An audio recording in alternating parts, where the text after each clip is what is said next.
Welcome to Mastering Agile Project Planning. My name is Erica Flora. I'm a principal at Beyond 20. And a little bit about me, I actually started out as a microbiologist turned project manager.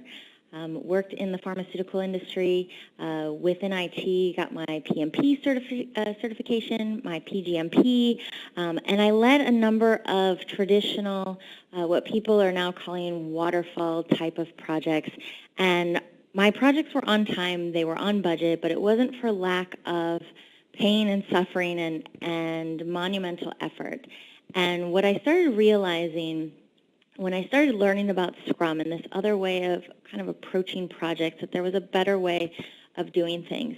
You know, prior to that, and kind of along the way, I had taken a lot of advanced Microsoft project classes, and I had actually become what's called Master Black Belt certified. I actually taught at the university level on Microsoft Project, and I got so good at managing schedules that actually at one point I was managing about 150 schedules at once. I could create some really amazingly cool real-time reports.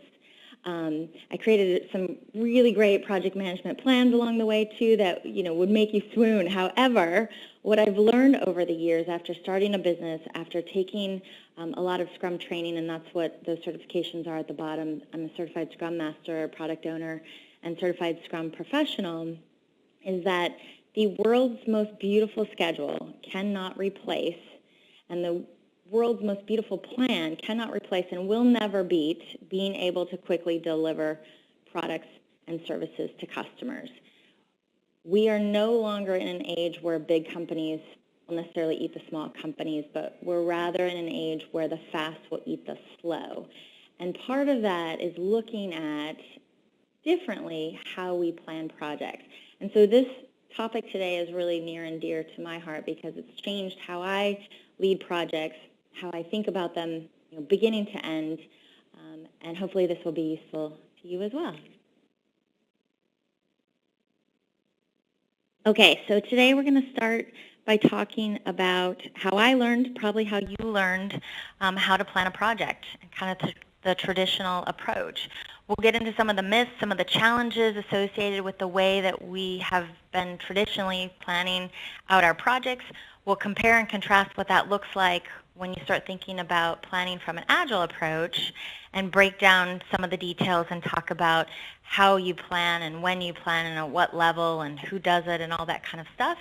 And then last but not least, we're going to talk about how do you then make the leap? How do you go from the way that you're working now to a way that will get you those faster, better, higher quality products and services than maybe you're doing today, and take away some of the struggle and some of the pain that you're experiencing by the way that you're working now. So we'll talk about how do you make the leap, what are some keys to success. I'll also share some stories around how has it changed my own brain and how I look at project planning and what I'm doing differently, and hopefully it will help you down that path of making the leap yourself, or even just kind of fine-tuning how you're working if you've already started kind of making that transition into more of an Agile planning mindset. And then we'll leave some time at the end for questions. I'm happy to answer any and all questions that you guys have. Okay, so you guys may have seen something similar to this kind of a quote, but I really liked this when I first started working as a project manager, that failing to plan is planning to fail. If you don't think about what you're going to do before you do it, at some level, you're going to jump into your project and you're going to cause yourself a lot of pain and suffering. If you've been a project manager for more than one day, and if you haven't been a project manager for more than one day, congratulations on becoming a project manager. But if you've worked in this industry for a while, you've probably learned and seen the benefit of planning. You've got to have some element of planning. It helps us get a handle around how we're going to approach what we're setting out to do, especially if we're talking about a very complex endeavor, a complex project, something that's never been done before. And for those of you that have been through and taken your PMP, the PMP exam, become PMP certified, you had to learn a lot about planning. In fact, about half of the processes in the PMBOK guide are devoted to planning. If you take like a PMP prep course, you're going to spend more than an entire day, probably 2 days, 2 of the 4 days of class, talking about planning. Planning is really important. However, what we tend to do is plan everything up front. So we'll talk about that here in a little bit, but just kind of wanted to plant that seed. The other challenges, if you guys have been managing projects for more than a day, you've also learned that as soon as you kick off that project, nothing goes to plan. You know, you can have this wonderful plan, and the second you start doing, things ultimately change. Mike Tyson had a quote, and I'm going to totally do my best my Mike Tyson impression. Everybody has a plan until they get punched in the mouth. You know, every project kickoff is that punch in the mouth. You know, you think that things are going to go one way, and they don't. So what do you do?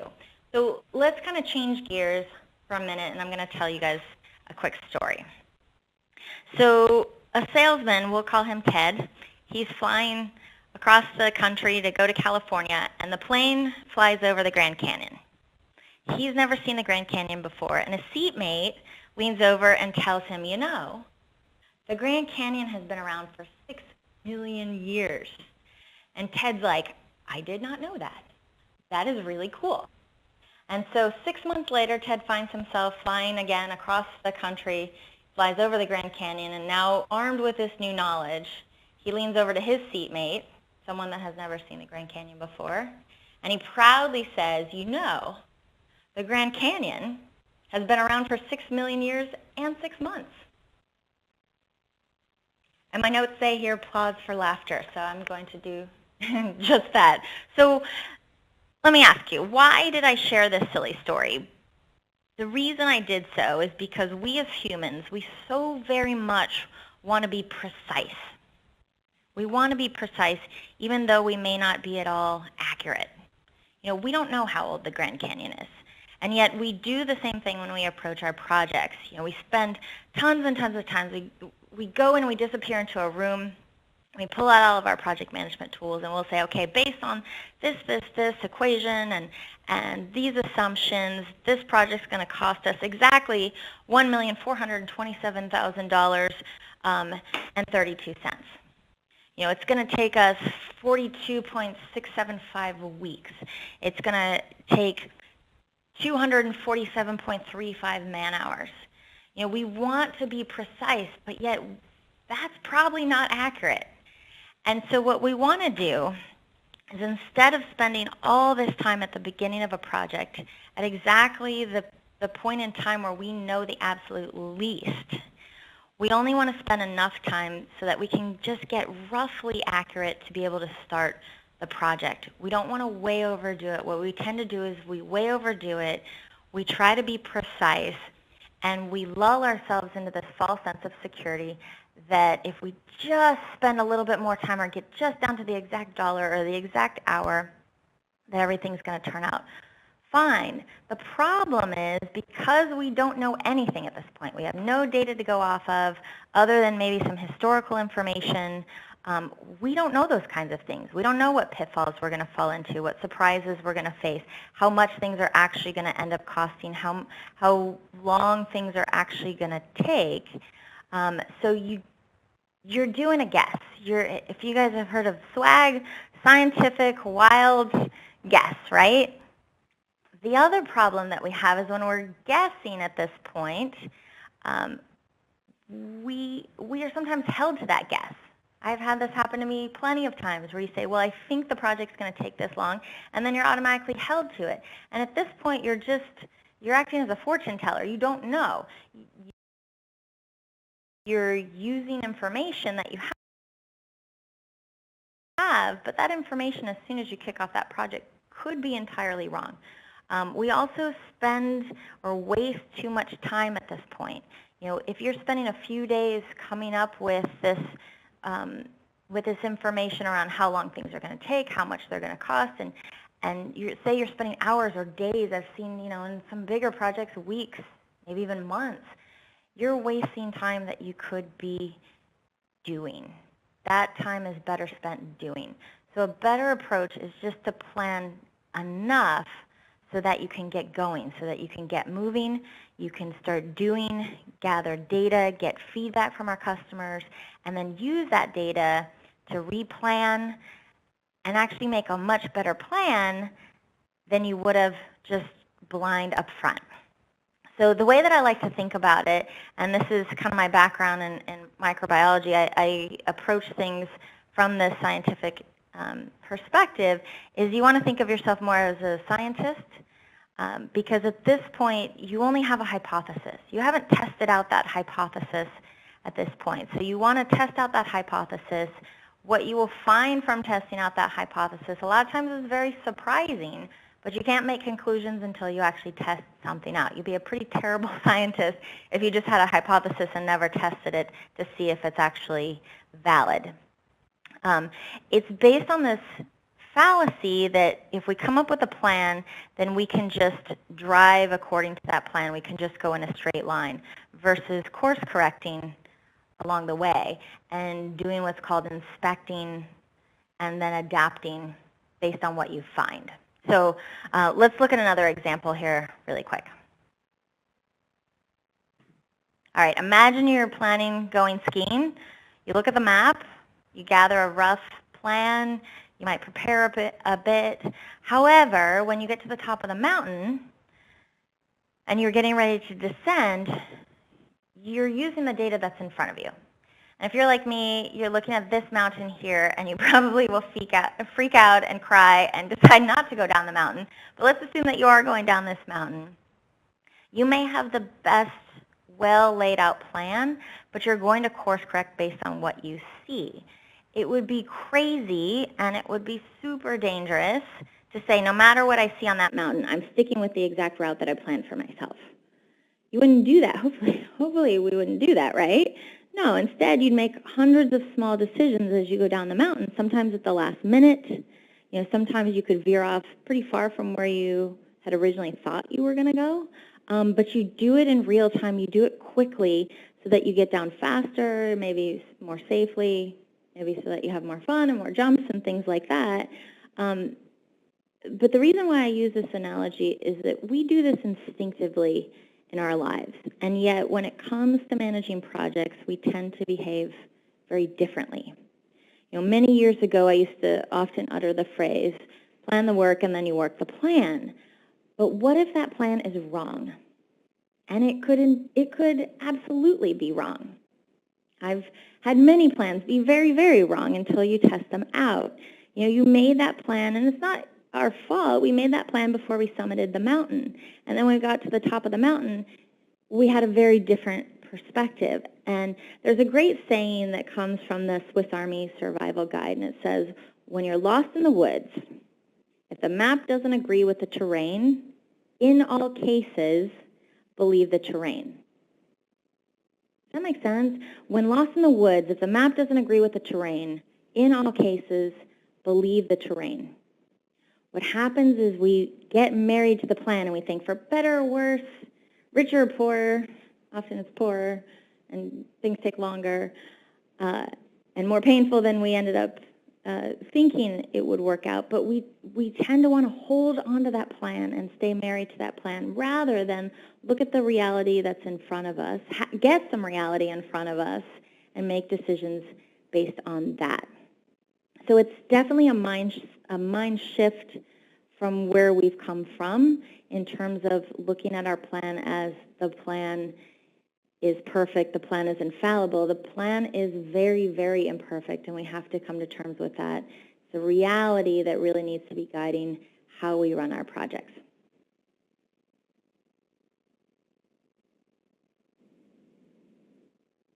So I'm going to dispel a myth.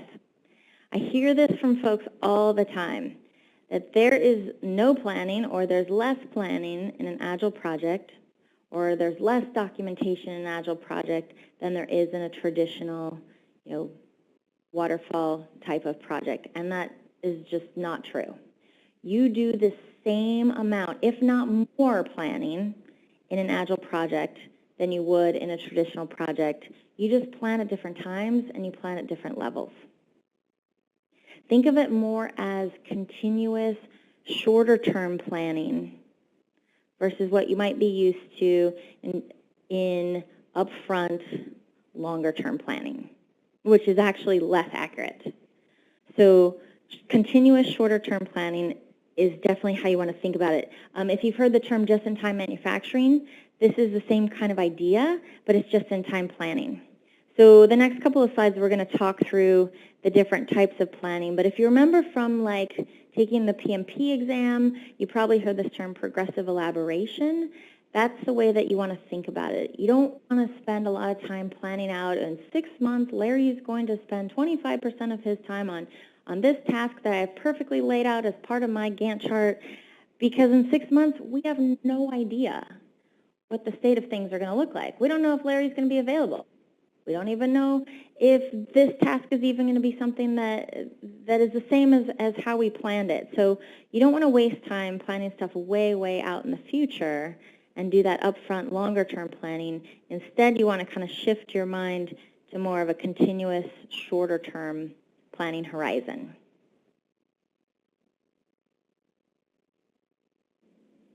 Okay, so this here kind of oyster-looking picture that we have here shows the different levels of Agile planning, and then we'll get into some of the details here more in a bit. But there's not just one level of planning that you're doing. And in fact, I've seen some cases where organizations will take this even one step further and say above portfolio planning, we have even more strategic planning. So I just want to walk through the different levels of planning, talk about time horizons, what each of these look like, and then we'll dig into some of the mechanics here. So each of these have different time horizons.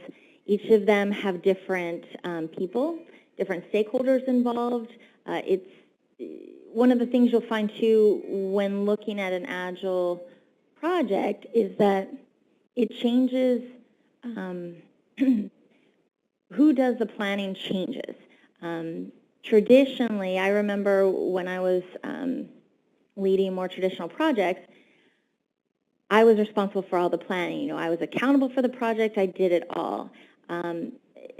That doesn't work as well as splitting some of this planning out to the people that it makes the most sense for them to do. So let's talk through this. So if we look at this first kind of layer of the onion, or the outer shell of our oyster, when we look at portfolio planning, this is something that's done, could be done by your executive team, your leadership team, and here we're talking about those projects, programs, products, all the things that we're doing, and we're looking at more of, I would say, a year plus out. So there's some level of portfolio planning that happens. When you step down into the next area, you get into product planning. This is more around envisioning what the product is going to be like. So a lot of times in a Scrum team, it's the product owner, the person that has this role that will come up with a product vision. They'll actually come up with a roadmap and say, you know, roughly here are the things that we're going to deliver. Here's the features we're going to deliver, let's say, at a high level each quarter, every 6 months. So you can kind of look at the year in a glance and see really what we're envisioning for that kind of over a longer horizon. And then once you step down one more into release planning, this is where you're getting into more like the 2 to 3 months, maybe up to 9 months time horizon. And this is where the entire team actually comes together and comes up with a release plan. How often are we going to release to market potentially? What is that going to look like? Then that's going to get broken down. We do another level of planning called sprint planning. So for those of you that are familiar with Scrum and have read the Scrum Guide, the Scrum Guide talks a lot about sprint planning, talks a lot about daily planning, the one there at the bottom. For those of you that have not read the Scrum Guide, I would highly recommend that you do. It's a quick read. If you just go out to the Scrum Alliance, you can download the Scrum Guide. It's totally free and probably takes 30 minutes to go through. But it talks through these two types of planning. Actually, it talks through Scrum in general, of which sprint planning and daily planning are pieces of how Scrum is done. So the two types of planning that we'll talk more about here on the next slide are sprint planning. Sprint planning, you're doing at more of the time horizon of, let's say, 1 out to maybe 4 weeks in duration. This is done by your product owner and your Scrum team together, negotiating and saying, okay, what are we actually going to deliver in the next 1, 2, 3, 4 weeks? And then you've got daily planning. And this happens every day. Your Scrum team gets together.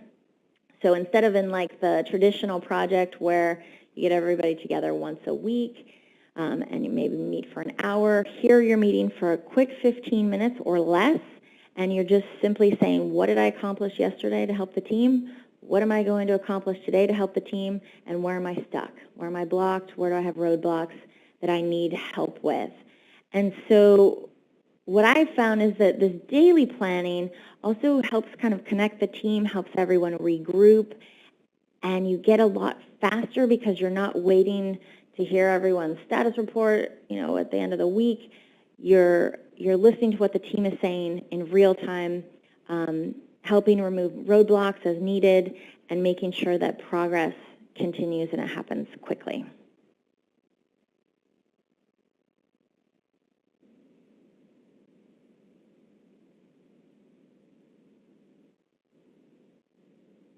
Okay, so let's dig into planning and Scrum. So this is just a very simple picture of several of the elements within a Scrum project. If you look over to the left, you'll see something called a product backlog. The way I like to think of this is very simply, if you think about like a Pez dispenser, all the candy that you're going to eat, all the important stuff rises to the top. So instead of looking at a project in terms of predecessors and successors, and you may have some of those things, and you'd want to denote that in your product backlog, but instead of thinking about your schedule, let's say, or your plan in terms of what comes next, instead you're thinking about what's most important for us to deliver to our customers. So the stuff that's most important rises to the top. Your product owner, your Scrum team gets together and says, what can we actually deliver in this next short time frame? Let's come up with our list of backlog items that we're actually going to deliver, and then let's do the work associated with that. So the product backlog over to the left is all the work that the Scrum team has not yet done. And let's say if your role is that of a product owner, you're making sure that that product backlog is well organized, that it's estimated, that there's clarification in there as to what's being asked of the team. And then every 1 to 4 weeks, the Scrum team is getting together and actually planning out together. So the sprint plan happens as a team, not just as the project manager running off and coming up with this, fantastic plan and coming down from the mountain and sharing it with everyone, but it actually gets collaboratively created by the team together, and they decide on what those high-value items are that are going to be delivered within that time. Now, sprint planning shouldn't take more than a few hours at most, but is really, really beneficial to get the team moving in the right direction. If, let's say, you have the role of like a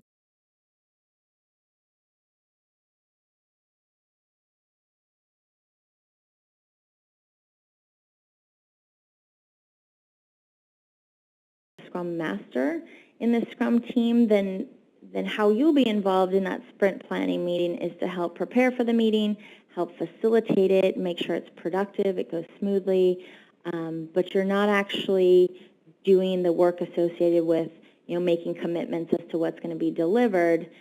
You're more facilitating and making sure that that meeting runs really well.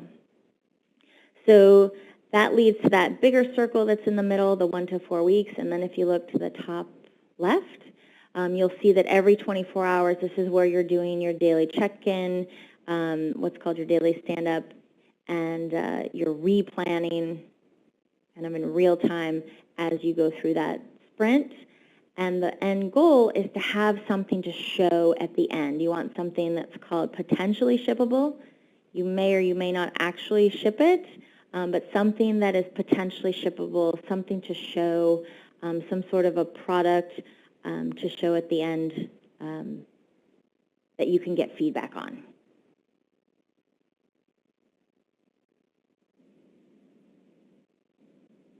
Okay, so some keys to success, some things that I found to be really helpful. It's at the end of the day, it's about changing our mindset. We don't know enough up front, and we don't need to know enough up front. We just need to know enough and plan enough to get started. The other thing to keep in mind, this goes with project documentation too. If you have to create, let's say, a project management plan, you absolutely have to, well then keep it really short. Keep your documentation very lightweight. You don't need a project management plan with 25,000 appendices. It doesn't need to be a book because it's going to be a lovely book. It's going to be a nice book to read, but it's not going to be something that really helps get to that potentially shippable product. So I would say question whenever you're tasked or you feel like you need to create planning documentation, make sure you question the why. Why do I need this? How is this going to help the team actually deliver? If you have to create some sort of a plan, okay, well, keep it really simple. Keep it lightweight. Maybe keep it to a page or two, just enough to give the team guidance. And be okay with throwing out the plan later, because what you're going to do is replace it with something much, much better that's actually driven by data, that's driven by feedback. So don't marry your plan. Maybe just date your plan casually. Don't marry the plan. Don't feel like you have to stick to the plan. Keep the plan small and move forward. The second point there is about keeping your options open. So what I mean by that is don't feel like you also have to make decisions up front. Make decisions or push decisions back as far as you can. Leave different paths open until the team has to decide on which path to go. But you may prototype different options. You may manufacture in small batches. You might do things like that to keep those options open before you decide everything up front and then go, at the end, oh gosh, okay, well, we made a really terrible decision early on. Push those decisions out as far as you possibly can. That third bullet point, do small chunks of work. This is so helpful of a mindset to get into. You don't have to do everything all at once. You don't have to, in a traditional project, you kind of disappear as a team, and then you come back, many weeks, months, years later and say, ta-da! And what a customer may have asked you for, let's say a year prior, was a pretty great idea. Now a year has passed. What they're looking for is totally different. So instead of delivering everything all at once in this big, present with a bow on it, create small little presents that you can give to your customer and get their feedback. So that allows you to course correct along the way and actually come up with a better product at the end. If you have the ability to do prototyping, that's a really good way to show something tangible to your customer. You get faster return on investment. Along the way, that's a whole nother talk that we could get into, but what you're looking to do is create a better product. You want to adapt and replan rather than blindly sticking to that plan. Remember, we said when you get to the top of the mountain, you may have to throw out that plan completely, and that's totally okay. And I'll share with you a story. I had a colleague one time tell me that he had worked on a multi-year software project, and it was delivered with 0 defects, only to find out that the project that they ended up working on had been a complete failure in the eyes of the organization, because by the time it was delivered, it wasn't what the customer wanted. And so they were happily going off for years, wasted years of their lives, coming up with something that was perfect. It just wasn't what the customer wanted. Imagine if they had known that the first month, if they had shown their customer something, and the customer said, oh, you know what, that's maybe what I said, that's not what I actually wanted. Imagine if they knew that in the first month, and they could have done something about it. But instead, we tend to, it's because we're sticking to the plan, it's because we're marching forward. It's not so much the fault of our own, but it's the way in which we're working. If we work differently, we're going to end up with a better result. And that gets to the last point of being able to learn fast and pivoting. So realize that you're going to fall down. Realize that you're going to uncover stuff you had no idea, didn't realize, couldn't have realized, and that's okay. You may fail, and that's perfectly fine. It's better to fail early and fail quickly and learn quickly, and then take that new information and pivot and be nimble and be able to change as needed. So just kind of some things that I've changed in my own mentality and how I approach projects I thought might be helpful for you. I don't create a massive project management plan. I don't create schedules anymore. I could create a beautiful schedule. I really liked creating schedules back in the day, but it's not something that I do now because it doesn't bring our projects, our programs value in terms of helping us deliver more quickly.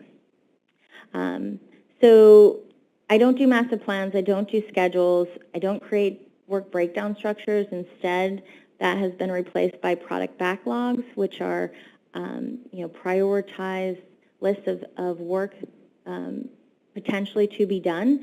What you'll also find, and hopefully you'll hear this in another one of the talks, is a product backlog is fantastic for helping you deal with scope creep, which is a whole other thing that used to drive me crazy as a project manager because, you'd come up with this perfect, what we think was a perfect plan at the beginning, and then invariably there are changes because we see that reality is different than what we thought, and yet we don't have a really good mechanism to incorporate these changes in scope.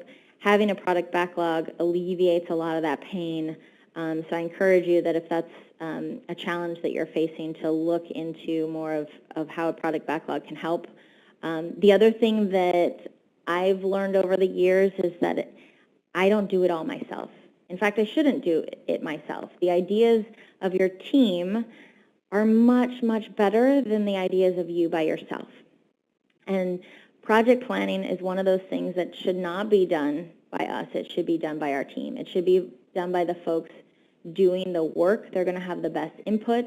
They're going to, they have to be the ones to commit to doing the work, and so they need to be the ones that decide what that work needs to look like. So not doing it myself, but rather the team. And then I think the biggest change that it's created in my own mentality is I focus now more on product rather than on timeline. I used to create really great predecessors and successors and, finish-to-start relationships and start-to-start relationships, and I could, tell you milestones and things like this. But what I didn't realize is I wasn't looking at it from the customer's perspective and saying, what is most valuable, and let's deliver that first rather than what comes next. It's not we do this first and then this first and then this first, and having more of a task or activity focused. And being busy and tracking percent complete and, are you 90% complete, 95% complete? But instead, looking at work as either done or not done. Are we done with this? Can we show it to a customer? Can we get feedback, or is it not done? 95% in my mind these days is 0% complete. It's as simple as that. We're either 100% done or we're 0% done. And if we don't have something that we can show a customer, we have fallen down in that sprint. Not just, oh, well, we're 35% along with this project. No, I want to be able to show our customers something.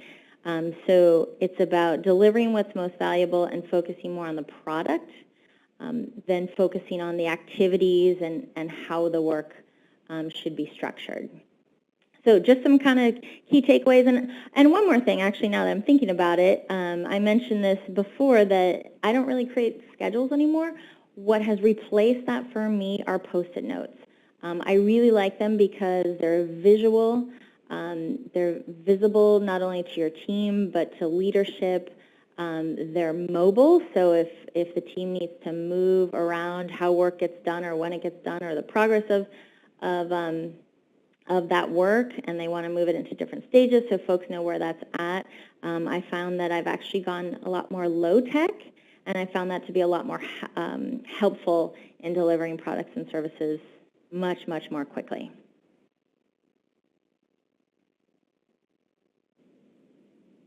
So thank you so much. I will take any and all questions that you guys have.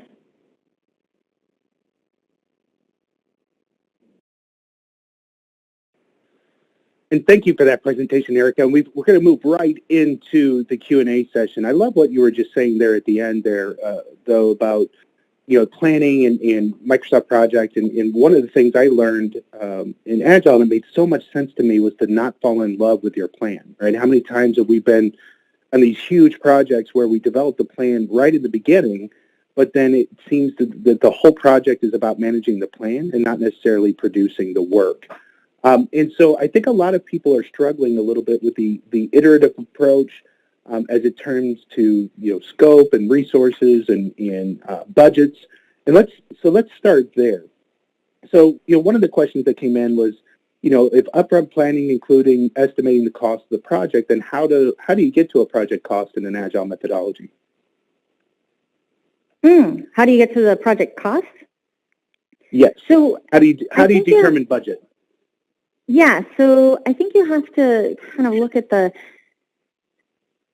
how you manage projects in general differently. So traditionally, what I've done myself, what I've seen other people do is we say, okay, let's define everything in the scope. Let's spend a lot of time doing that, and then let's use that information to drive how much this project is going to cost and how long the project's going to take. And instead, we have to kind of flip that on its head and say, here's how much we want to spend on this project. Here's how much time we have. And so those two things are fixed. And then what that leaves us is the ability to play with scope. And so then we end up taking, let's say, our product backlog, kind of like what I was saying before with the Pez dispenser, and let's have the things that are most important rise to the top. And then let's figure it out that way. How much we want to spend, and then how much scope that will get us, and the most important scope is what we work on first. Makes total sense. And then that allows scope itself to be elaborated, and then the question is, once we're done with the budget and the time, do we want to expand that because there's value? So it's shortening that window. Right, so because when we do this up front, we always get the cost wrong, we always get the time wrong. It's better to flip it and start with those two things and say, what I can tell you is what I'm going to deliver is the most important stuff, and then let's figure out how much of that stuff we need to deliver before we say we're done. And it takes a lot of pressure off of the cycle of scope management and all those things. It's more of a smaller commitment window, even though we know what the overall deliverable is. Is that fair? Yeah. So how have you seen planning handled for projects maybe where you're implementing software packages, or the software development is really with vendors, and you're building interfaces, that kind of stuff? How have you seen that planning effort or work in an Agile environment? Oh, interesting. So we're actually going through this at the moment. We're doing a big, Beyond 20 is doing a big website redesign, and for part of it, we're going out to vendors. And I think it's really important when you're working with a vendor to make sure that that they work in such a way that it is agile. And so by asking them about their philosophy and how they work, we actually went with a vendor where we're writing up user stories, we're breaking everything into 2-week sprints and managing it that way. It's much more effective than just going out to a vendor and saying, here's all the stuff that we want, and we'll take how you will work with us. Instead, we're saying, in order to even work with us, we want you to work, we want to understand how you work before we spend our money with you. Is that the question you were asking? I want to make sure I'm answering. No, that's a great point. But yeah, essentially you're Agile, but your vendor may not be. So how do you help impact that? Or how do you even do planning when the input is coming from an external environment? Man, I would say, if you're stuck with a contract that, you have to work a particular way, that's one thing. But for us, we don't even sign a contract until we make sure that we have control around how things are going to be delivered. And I think that's a great point, right? You actually can help the organizations conform to you versus you trying to conform to the organization, especially in a vendor management role. Absolutely. And So when you were showing your planning cycle, you had portfolios up top and then products. And so we had several questions around the elaboration of why product is a subset to portfolio. Okay. So product is one particular product that we're delivering. A portfolio might be a mix of several things. And in fact, in some of the Agile planning onions, that's what a lot of people call this picture. The picture of, I think I was calling it like it sort of looked like an oyster in the colors that I had put together. There's actually one even above portfolio that is at a strategic level. And the best companies that I've seen in terms of how they work with an Agile mindset, it can't just happen at the bottom. Leadership has to be bought into agility, and they have to work in an Agile fashion themselves if they're going to expect their folks to do the same. So strategically, and there's some great articles on CIO.com where they talk through this, that leadership should also have, strategic initiatives. Put that into a prioritized backlog. What we tend to do, as an organization, and I think this is every organization, we have way more ideas than we can ever reasonably achieve. And so let's talk through that. Let's put that into a backlog, and let's, instead of trying to do 100 things and not be successful at any of them, let's make sure that we're working on the first thing first, the second thing second, and chipping away at it that way, rather than trying to take on too much as an organization. I think that's something we all struggle with, is we say yes to too much stuff. Yeah, every organization in the world has too many projects, not enough people to do them, right? That's a common problem no matter where you go. So it's just approaching it differently, or how are we going to change that approach so that we're not building a top-down methodology that resources can't realistically achieve. Absolutely. And so what I love about you is, with your background, especially with Microsoft Project and things of that sort, we're getting a lot of comments and questions around, how do you put Agile to a project plan? Like, for instance, federal government, right, requires a full project plan. But you actually can mix and match these different methodologies and be able to represent them that way. What have you seen, and what have you done with that? I'm actually seeing a lot of government start moving towards more of an Agile approach. A lot of it has to start at the contract piece, though, because if you butt against the project, or excuse me, if you butt against the contract, it becomes very difficult to do so. I think one of the questions was, how do you do this on a fixed price contract? That can be very difficult if you can't get rid of scope. It just doesn't, if you can't cut scope, if you aren't able to flex scope. But I am seeing government do some interesting things in terms of contracting to actually write into contracts that they want to work more in an Agile fashion, because, more than anyone, they have tons of waste. You can just read, see the news and see that so many government contracts go way over budget, millions and millions of dollars of our money wasted, that they're also finding that there's a better way to work, and a lot of it really starts at the contract level.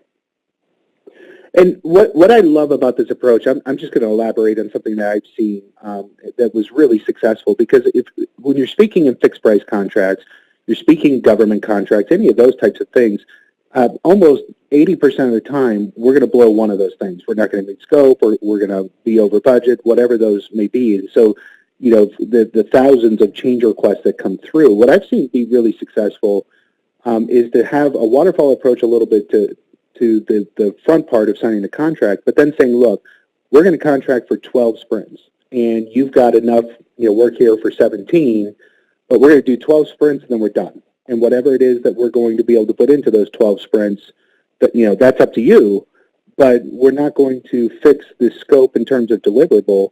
We're going to fix it in terms of the work. Have you seen anything like that? Yeah, and I heard a great clip from one of the kind of thought leaders in Scaled Agile, and he was saying that the way he talks with his government customers is that you're buying the car factory, you're not buying the car.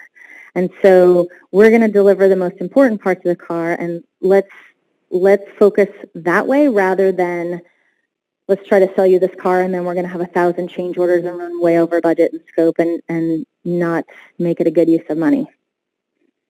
That's a great analogy. I like that quite a bit. So what about, I think one of the most important roles in any Agile transformation is selecting a very solid product owner. And what's your take on not only the product owner, but then product ownership by committee?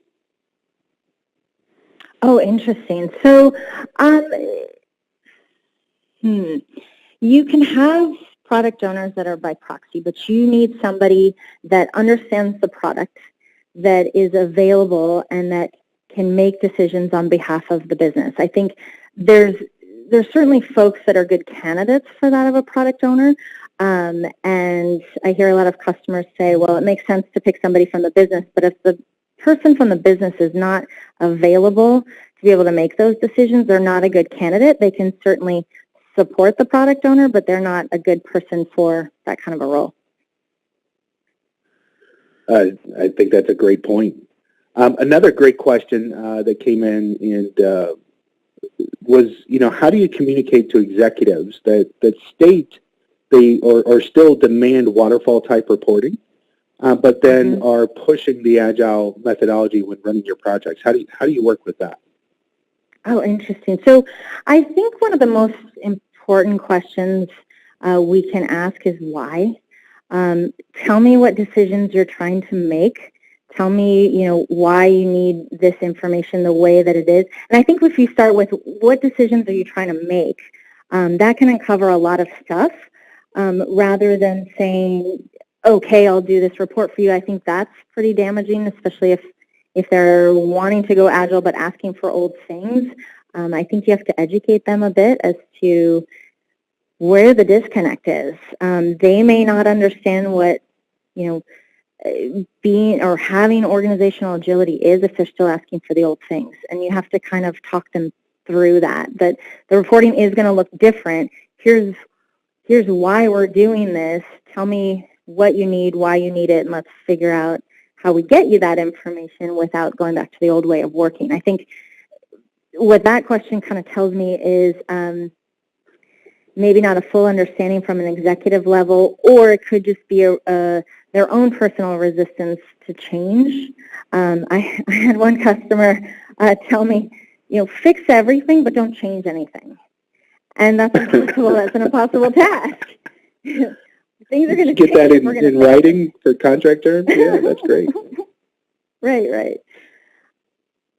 How about moving more to ROI, right? And so how do you calculate potential ROI for a project if we're saying that, we're not really estimating scope, schedule, or cost? At least that's what they're saying. But talk about how do you get to ROI in an Agile world?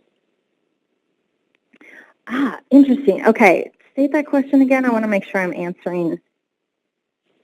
Yeah, so just how do you calculate the potential ROI in an Agile methodology? It's the easier way to ask the question. How do you calculate it? So the way that I hear that, you have to think about how much you're delaying the project to be able to get to ROI. So if you were, let's say, I don't know, the project's going to take you a year and you're able to cut it down into 2-week sprints and deliver something now, to me that has a lot higher ROI than in traditional waterfall project where you have to wait until everything's perfect at the end. Right, it's about the release, right? It's about the early release. I always go back to looking at the model of apps where they release just the basic functionality and then let the customer demand drive what features are done next, but they're already generating revenue on the fact that they released the product versus the old ways we used to try to estimate everything that we ever would imagine putting into that and trying to deliver that in 2 years, right? It's about shortening that cycle. And speaking of shortening of cycles, can you address risk and how risk is really handled in Agile? Okay. So I think in having an Agile approach, you do a few different things. If you're delivering the most important features, functionality, the most important stuff at the beginning, that tends to be the stuff that's most risky. And if you can deliver that to a customer first, you get rid of that risk. Versus if you do it in a very sequential fashion and say, okay, first we're going to, do this phase. We're going to do all of our planning, and then we're going to move into designing, and then we're going to move into building eventually, and then into testing, et cetera. Some of those things towards the end, you're leaving that risk in the project versus getting them out the door and delivering them. And something you had said kind of prompted a thought when you were talking about applications and getting them out to customers and things like that. There was a great quote from the CEO of LinkedIn that said, if you're not slightly embarrassed by version 1 that you put out there, you're putting too much into it. And I thought that was kind of awesome. That's a great thought. No, I like that. Yeah, when we talk about risk, and again, I can just tell you professionally what we do is we're identifying all the different features with our clients. Whichever one that has the highest amount of doubt as well, we do in sprint 1, so that we can then develop 5 or 6 different answers and then decide what we're going to do with that. But again, in traditional project management, we normally just have one way that we're pitching, and we're not allowed to make so many decisions or try things, fail, and switch over. Do you find that to be true? Oh, absolutely, yeah. I mean, if you can produce several prototypes and get ideas on, okay, it's, this is a better way to go, or this is a better approach to go, I mean, that saves you so much time and effort later on, even though there might be some additional cost up front. Absolutely. So how about ranking initiatives or things of that sort around project investment selection? So we're getting a lot of questions that a lot of times, you do planning or maybe not even have any work, but how is the investment selection happening in an Agile world? Interesting. So I got this really cool technique that we've been using in our leadership team. It's called PACE. And basically what you can do, I've got a blog article. You guys are welcome to check out Beyond 20's blog. And if you just search for the PACE method, I thought this was such a neat idea, and we had a lot of success ourselves with this, is if you can take all the ideas that folks have, all the initiatives, everything, and put them out onto a table. And then you have one team that comes in and says, okay, from a return on investment perspective, what potentially could bring us the most ROI as an organization versus the least? And if you think about more ROI going to the right, they would look at the x-axis and they would take all those initiatives on the table and they would move the highest ROI to the right.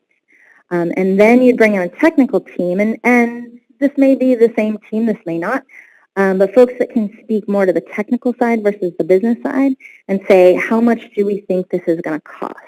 And the stuff that's most costly is going to be the lowest on the y-axis, and the stuff that's least costly is going to be highest. And then what you do is you kind of draw some lines, and you say, okay, the stuff that's to the top right, the stuff that's going to bring us the biggest ROI but the least cost, that's the stuff we're definitely going to do, and we need to prioritize those things.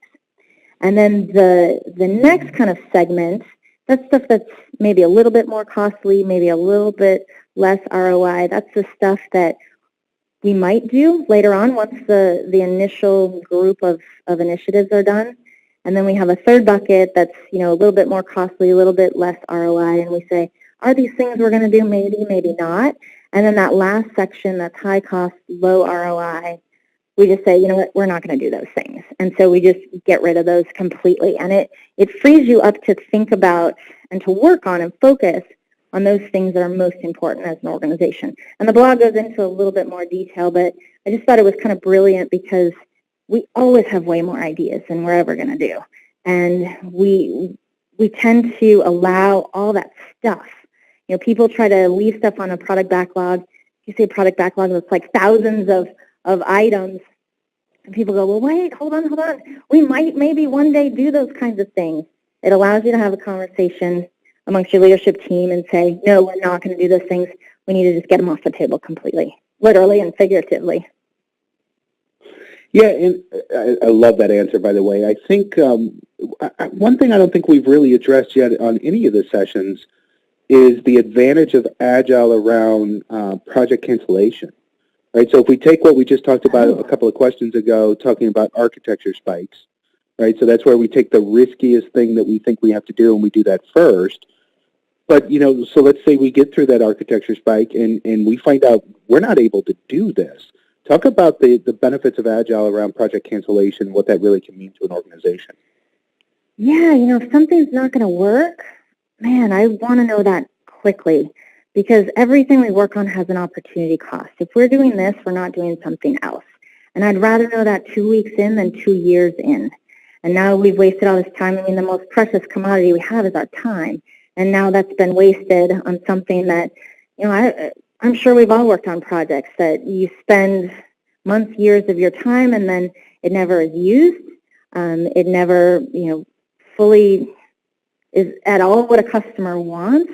I'd rather know that quickly. And I think it takes a lot of bravery for an organization to say, you know what, our assumptions were wrong. We need to move on to something that's better and different. And, we're going to have an endless list of stuff we want to do. Let's move on to that stuff that's going to bring us a lot more return on investment as an organization. Plus, you want to be working on stuff that's cool, You don't want to be sitting on a project where it's a death march. I don't know if anybody's ever worked on one of those, but my gosh, I don't ever want to go back to that again. Well, and I like to do that in my presentations. I'll ask people to raise their hand if they've ever been assigned to a project that they knew that it was going to fail, right? That they knew it was going to fail right when they got assigned. And I mean, everybody in the room raises their hand, but so I think Agile and adopting that methodology allows you to prove the failure faster than spending 2 years on something that you're never going to want to do. So I completely agree with you there.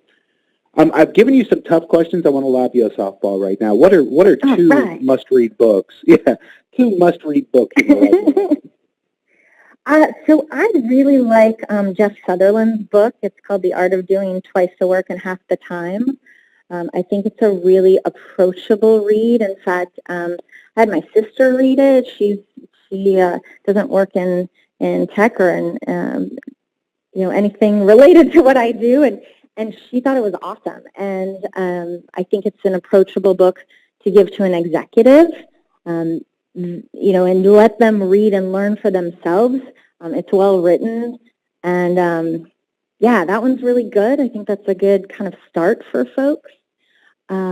Another one I really like is Essential Scrum. Now, I know Scrum is not Agile, and I saw some comments in there. I mean, Scrum is just one framework under the Agile umbrella, but I think when you ask most organizations, what are you using, I would say like 60% of them at least are using Scrum or a combination of Scrum with like XP and Kanban and et cetera. But I really like Essential Scrum by Kenneth Rubin. I think that one's outstanding. It's a bit of a more hefty read, but it's awesome. Yeah, and it's funny that you said that. Anytime I ask an organization, well, what methodology are you following, and they always go, we made up our own. So you got to be well versed in a lot of the different ones. Listen, Erica, we have absolutely 100% enjoyed you. You're one of my favorite people in the profession. I follow you. I stalk and follow you everywhere. Oh, right. And I just wanted to thank you for spending the time with us and educating the group. Oh, thank you so much. It's been a pleasure. And with that, we're going to have to let Miss Erica go now. And I believe you're at an event today that you're presenting at as well, and it took some time out for this organization. So we certainly appreciate that. Oh, thanks. So this is the end of Erica's session. We do have some closing comments that we're going to be doing momentarily on back here, but this will give you a final run at visiting our exhibit booths and all of our sponsors and making sure that you have a chance to connect with people. It's been a fantastic day. We're going to just do a little bit of a recap here in just a few minutes. We hope you'll join us for that.